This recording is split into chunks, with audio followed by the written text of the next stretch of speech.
லஞ்சுக்கு தோசை கொடுக்கும்போது ரொம்பவே ட்ரை ஆகிடும். அப்படி ஆகாமல் இருக்கிறதுக்கு தோசை மாவில் கட் பண்ணிய வெங்காயத்தை சேர்த்து நம்ம ஊத்தப்பம் மாதிரி தோசை செஞ்சு கொடுத்தோன்னா ட்ரை ஆகாமல் ரொம்பவும் சாஃப்டாக இருக்கும். அடுத்த டிப்ஸ் என்னன்னு பார்த்துடலாம். கீரை கூட்டு செய்வோம். கீரை கூட்டுக்கு அதிக அளவு தேங்காய் பயன்படுத்தி செய்வோம், டேஸ்ட்டாக இருக்குன்றதுக்காக. அதுக்கு பதிலாக குறைந்த அளவே தேங்காவை பயன்படுத்தி கீரை கூட்டு எப்படி செய்கிறதுன்றதுக்கு இங்கே ஒரு டிப்ஸ் சொல்ல போகிறேன்.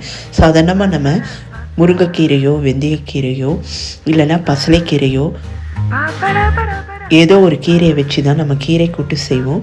அப்படி கீரை கூட்டு செய்யும்போது தேங்காவை கொஞ்சமாக பயன்படுத்தி அதுக்கு பதிலாக சின்ன வெங்காயம் ஒரு கைப்பிடி அளவு சேர்த்து கீரை கூட்டு செஞ்சோன்னா டேஸ்ட்டு வேறு லெவலில் இருக்கும். அடுத்த டிப்ஸு, வெண்பூசணி கூட்டு செய்யும்போது சாதாரணமாக கடலைப்பருப்பு சேர்த்து செய்வோம்.